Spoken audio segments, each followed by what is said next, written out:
Hello students, कैसे हैं? तो अभी तक हम लोग मोल कॉन्सेप्ट का 10 क्लास लगा चुके हैं। आज हमारा ये 11वां क्लास होगा। तो आज हम लोग कंसंट्रेशन टर्म्स स्टार्ट करने जा रहे हैं। देखिए, ये मोल कॉन्सेप्ट का बहुत ही इंपॉर्टेंट टॉपिक है। यहाँ से आपको जेई मेन और एडवांस में क्वेश्चन पूछा जाता है। 2-3 बार आ भी चुका है। मेन में तो हमेशा मोलैरिटी, मोलैलिटी, इन सब पे बेस्ट क्वेश्चन पूछा ही जाता है। एक दो रहेगा ही। तो ये बहुत ही इंपॉर्टेंट टॉपिक है मोल कॉन्सेप्ट का, तो आप बहुत ध्यान से इसको देखेंगे। सबसे पहले ये आप जानते हैं कि मिक्सचर को दो कैटेगरी में बांटा जा सकता है, homogeneous mixture and heterogeneous mixture. Homogeneous mixture क्या होता है? Mixture in which components of mixture are uniformly distributed in each other. इसमें जो कंपोनेंट्स होते हैं उनका यूनिफॉर्म डिस्ट्रीब्यूशन होता है। जैसे कि एग्जांपल है शुगर प्लस वाटर हो गया। अब इनको आप सिंपल फिजिकल मेथड से सेपरेट नहीं कर सकते हैं, तो वही लिखा हुआ है, they can not be separated by simple physical methods. ये होमोजीनियस मिक्सचर हो गया। आप इसको 9th-10th में पढ़ते भी हैं। Heterogeneous mixture, components of mixture are not uniformly distributed in each other. इनमें यूनिफॉर्म डिस्ट्रीब्यूशन नहीं होता है। एग्जाम्पल यहाँ पे इनटू लिख दीजिए, into each other. Example sand plus water, they can be separated by physical methods. हम लोग हेट्रोजीनियस मिक्सचर को सिंपल फिजिकल मेथड से सेपरेट कर सकते हैं।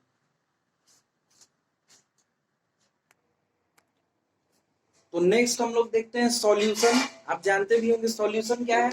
ए solution is a homogeneous mixture of two or more pure substances whose composition may be altered with certain limit।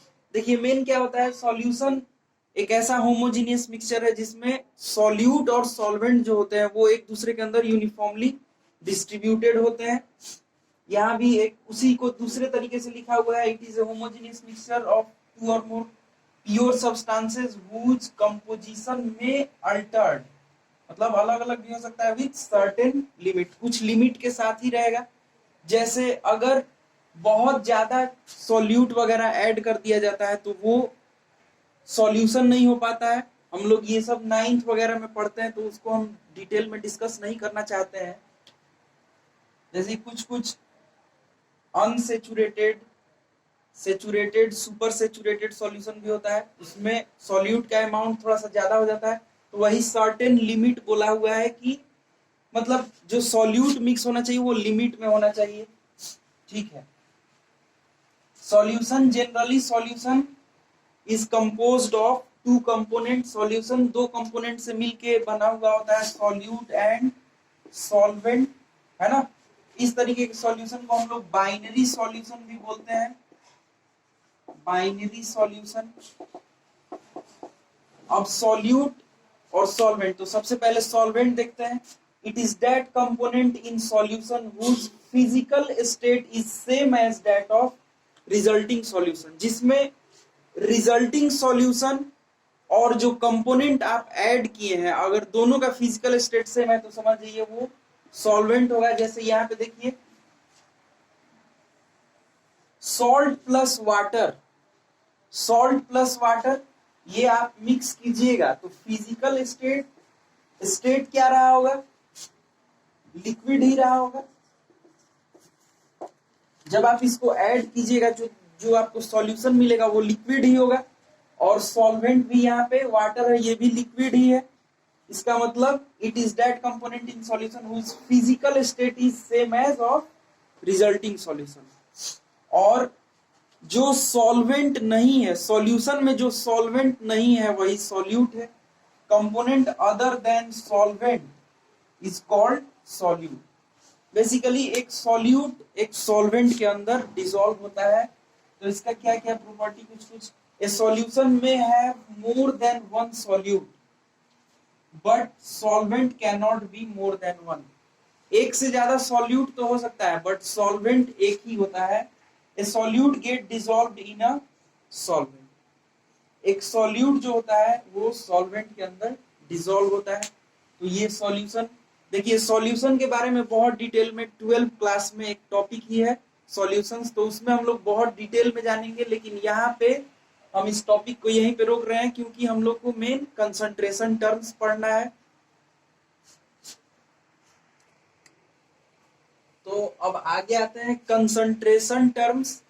देखिए concentration terms क्या होता है, किसी भी सॉल्यूशन में, किसी सॉल्वेंट में या सॉल्यूशन में कितना अमाउंट ऑफ सॉल्यूट प्रेजेंट है, यही अलग अलग कंसंट्रेशन टर्म्स हमको बताता है। यानी कि किसी भी सॉल्यूशन में कितना अमाउंट ऑफ सॉल्यूट प्रेजेंट है, ये कहां से जानकारी हमको मिलेगा, तो अलग अलग तरीके का कंसंट्रेशन टर्म। देखिए क्या लिखा हुआ है concentration term, the concentration of A solution is the amount of solute dissolve in a known amount of solvent और सॉल्यूशन। किसी सॉल्यूशन में कितना सॉल्यूट प्रेजेंट है वो हम लोग कैसे जानेंगे, तो अलग अलग तरीके के कंसंट्रेशन टर्म से जानेंगे। तो concentration terms are applicable for homogeneous solution. देखिए कंसंट्रेशन टर्म सिर्फ होमोजीनियस सॉल्यूशन के लिए ही डिफाइंड है जहां पे सॉल्यूट और सॉल्वेंट प्रेजेंट है। When solute completely get dissolved in a solvent, ये मतलब होमोजीनियस सॉल्यूशन के लिए ही एप्लीकेबल है। जो भी हम लोग कंसंट्रेशन टर्म्स पढ़ेंगे that is only applicable for homogeneous mixture और सॉल्यूशन। हेट्रोजीनियस के लिए ऐसा हम लोग कुछ ऐसा कंसंट्रेशन टर्म नहीं बता सकते क्योंकि उसमें यूनिफॉर्म डिस्ट्रीब्यूशन ही नहीं होता है, वो सॉल्यूशन कहलाता ही नहीं है। तो अलग अलग तरीके का कंसंट्रेशन टर्म्स क्या क्या है, परसेंटेज वेट बाय वेट कह लीजिए, या ये मास परसेंटेज कह लीजिए, परसेंटेज वेट बाय वॉल्यूम, या फिर mass volume percentage, percentage volume by volume जो कि वॉल्यूम परसेंट है। नेक्स्ट है मोलैरिटी, इसको हम लोग कैपिटल एम से रिप्रेजेंट करते हैं। Next one is molality, small M. फिर mole fraction, normality, and this is parts per million. ये दोनों हम लोग आगे आने वाले चैप्टर्स में डिस्कस करेंगे, वॉल्यूमेट्रिक एनालिसिस वगैरह में। तो मोल कॉन्सेप्ट में आपको ये सारे कंसंट्रेशन टर्म्स पढ़ने हैं। तो पहला कंसंट्रेशन टर्म क्या है, percentage by weight, percentage by mass, या इसको परसेंटेज वेट बाय वेट भी बोलते हैं। It is defined as mass of solute present per 100 gram of solution. यानी कि 100 ग्राम सॉल्यूशन में कितना ग्राम सॉल्यूट प्रेजेंट है, वही उस सॉल्यूशन का परसेंटेज वेट बाय वेट होता है। It is defined as mass of solute gram में present per 100 gram of solution. तो देखिए इसका फॉर्मूला हम लोग निकाल लेते हैं। Let mass of solute is equal to M solute लिख देते हैं। Let mass of solvent, M solvent लिख देते हैं। तो देखिए इसका आप आसानी से फॉर्मूला निकाल सकते हैं। 100 ग्राम सॉल्यूशन के अंदर कितना सॉल्यूट होना चाहिए, टोटल मास ऑफ सॉल्यूशन कितना हो जाएगा, तो m solute plus m solvent, इसको हम लोग m सॉल्यूशन लिख लें। तो देखिए मास ऑफ सॉल्यूट को m सॉल्यूट लिख रहे हैं, इसको मान लेते हैं कि ये w ग्राम होगा, और टोटल मास ऑफ सॉल्यूशन को m सॉल्यूशन लिख रहे हैं, ये मान लेते हैं कि x ग्राम होगा। तो देखिए इसका मतलब क्या है कि in x gram of solution mass of solute present is equal to w gram. x gram solution के अंदर w ग्राम सॉल्यूट प्रेजेंट है, तो हमको कितने ग्राम सॉल्यूशन में चाहिए? 100 ग्राम सॉल्यूशन में कितने सॉल्यूट प्रेजेंट हैं? इसका मतलब in 1 gram of solution mass of solute present is equal to W by क्या लिखेंगे? X gram. इसलिए in 100 gram of solution, 100 gram solution के अंदर कितने मास ऑफ सॉल्यूट प्रेजेंट होंगे? तो W बाई X इंटू 100। और यही आपका क्या हो जाएगा? परसेंटेज वेट बाई वेट हो जाएगा। इसका मतलब देखिए परसेंटेज वेट बाई वेट का हम लोग क्या फॉर्मूला लिख सकते हैं? W by x into 100। W क्या है? तो W मास ऑफ सॉल्यूट है, तो M सॉल्यूट बाई X क्या है? तो मास ऑफ सॉल्यूशन इंटू 100। तो ये आपका परसेंटेज वेट बाई वेट का फॉर्मूला हो गया। इसको आप ये भी लिख सकते हैं, percentage weight by weight is equal to M solute divided by mass of solution, यानी कि M solute plus M solvent into 100।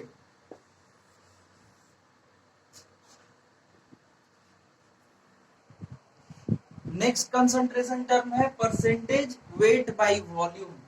जैसे नाम से ही पता चल जा रहा है वेट बाई वॉल्यूम, तो यानी कि सॉल्यूशन का मास लिखना होगा, और मास जो लिखेंगे वो ग्राम में लिखेंगे, और वॉल्यूम ऑफ सॉल्यूशन जो लिखेंगे वो ml में लिखेंगे। तो देखिए it is defined as mass of solute present in gram present per 100 ml of solution, यानी कि 100 ml सॉल्यूशन के अंदर कितना मास ऑफ सॉल्यूट प्रेजेंट है, वही उस सॉल्यूशन में क्या होगा? Percentage weight by volume. तो देखिए लेट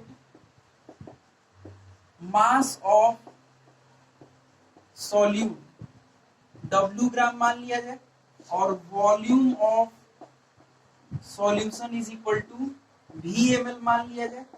तो देखिए इसका मतलब क्या है कि in V ml solution mass of solute present, mass of solute is equal to W gram है।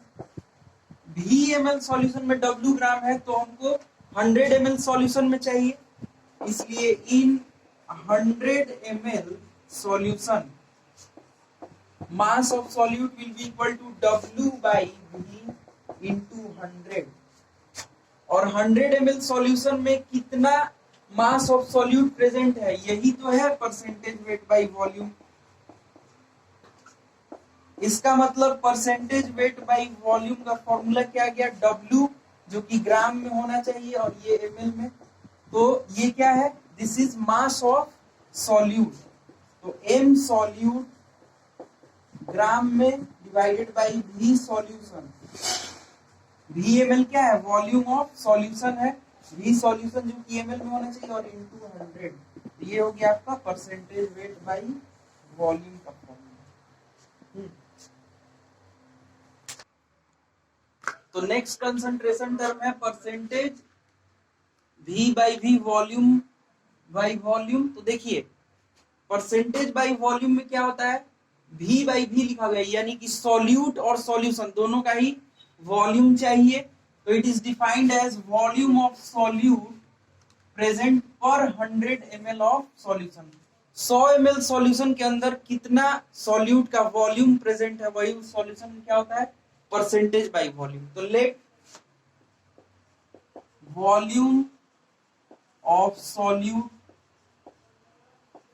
Is equal to V solute लिख देते हैं। Let volume of solution is equal to V solution लिख देते हैं। इसका मतलब क्या है कि V solution in V solution, V solution के अंदर कितना वॉल्यूम ऑफ सॉल्यूट प्रेजेंट है? Volume of solute present, volume of solute present is equal to V solute in 1 ml solution. 1 ml solution के अंदर वॉल्यूम ऑफ सॉल्यूट प्रेजेंट कितना होगा? तो V solute divided by V solution. So in 100 ml solution, तो 100 ml solution के अंदर कितना होगा, तो क्या करना पड़ेगा, मल्टीप्लाई करना पड़ेगा 100 से, तो इंटू 100। और देखिए 100 ml सॉल्यूशन के अंदर कितने वॉल्यूम ऑफ सॉल्यूट प्रेजेंट है, वही उस सॉल्यूशन क्या है, परसेंटेज बाई वॉल्यूम। तो percentage volume by volume is equal to क्या लिखेंगे, V solute upon V solution into 100।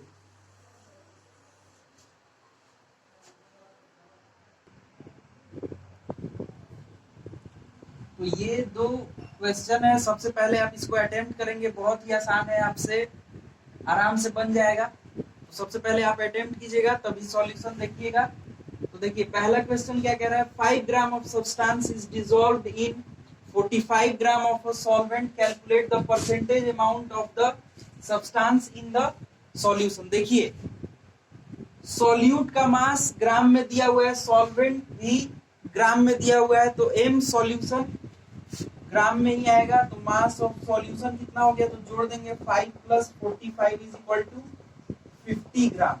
और ये calculate the percentage amount of substance, यानी कि ये परसेंटेज वेट बाई वेट पूछ रहा है क्या, तो परसेंटेज वेट बाई वेट, तो मास ऑफ सॉल्यूट कितना हो गया 5 ग्राम divided by mass of solution कितना हो गया, तो 50 इंटू 100, तो कितना आ गया 10%, 10% वेट बाई वेट। अब देखिए सेकेंड क्वेश्चन देखते हैं, 20 सेंटीमीटर क्यूब, 20 सेंटीमीटर क्यूब मतलब this is 20 ml, 20 ml of an alcohol is dissolved in 80 ml, 80 ml of water, calculate the percentage of alcohol in the solution। देखिए ये solute है, volume of solute V solute कितना हो गया, तो 20 ml हो गया, V सॉल्वेंट कितना हो गया, तो 80 ml हो गया, तो V सॉल्यूशन कितना हो जाएगा, तो 100 ml हो जाएगा। तो ये calculate the percentage of alcohol in solution, तो सॉल्यूशन और सॉल्वेंट, सॉरी सॉल्यूट और सॉल्यूशन दोनों ही ml में है, तो परसेंटेज वॉल्यूम बाई वॉल्यूम यहाँ पे निकालना होगा। तो V सॉल्यूट कितना हो गया 20 divided by V solution 100 into 100, तो ये आ गया 20%।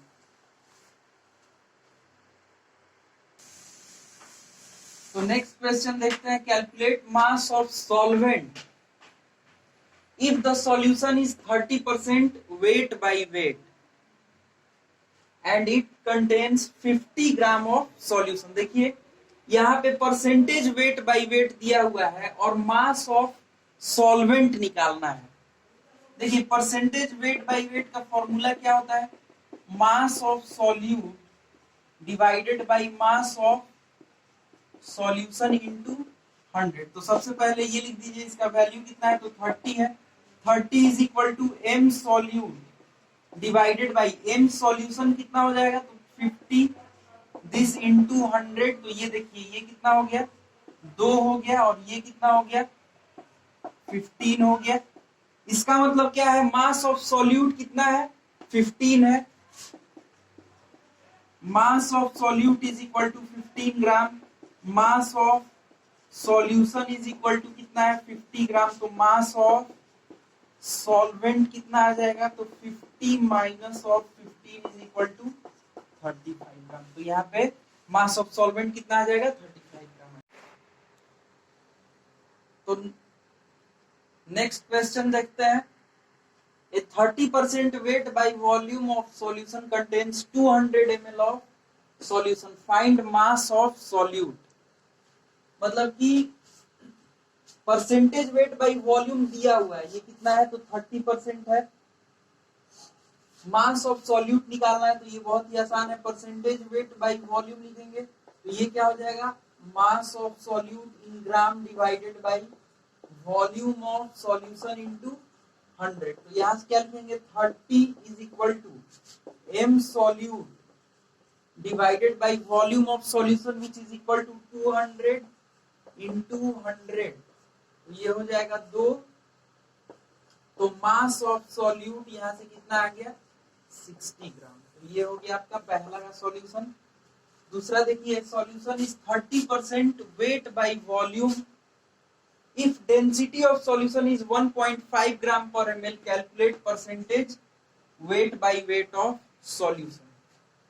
तो सबसे पहले ये 30% वेट बाय वॉल्यूम दिया हुआ है, इसका मतलब क्या है कि इन 100 ml of solution 30 gram of solute is present. इसका मतलब तो यही है, और हमको परसेंटेज वेट बाय वेट निकालना है। इसका मतलब कि सॉल्यूशन का मास चाहिए हमको, तो मास के लिए वही डेंसिटी दिया गया है। तो हम जानते हैं कि d solution density of solution is equal to लिख सकते हैं mass of solution upon volume of solution. तो देखिए यहां से मास ऑफ सॉल्यूशन कितना हो जाएगा, डेंसिटी ऑफ सॉल्यूशन कितना है 1.5 ग्राम पर एमएल है, तो 1.5 इंटू वॉल्यूम ऑफ सॉल्यूशन कितना है, तो 100। ये एमएल में है और ये ग्राम पर एमएल में है, तो ये कैंसिल आउट हो गया। तो ये कितना हो गया 150 ग्राम हो गया। इसका मतलब कि 150 ग्राम सॉल्यूशन में 30 ग्राम सॉल्यूट है। तो आपके लिए एम सॉल्यूट कितना आ गया, एम सॉल्यूट हो गया 30 ग्राम, एम सॉल्यूशन कितना हो गया, तो 150 ग्राम हो गया एम सॉल्यूशन। तो परसेंटेज वेट बाय वेट कितना हो जाएगा 30 अपॉन 150 इंटू 100। तो ये कैंसिल आउट हो गया, ये 2 3, और ये कितना हो गया आपका 20%। तो आज का लेक्चर हम लोग यहीं पे रोकते हैं, इसके बाद हम लोग नेक्स्ट क्लास में कंटिन्यू करेंगे।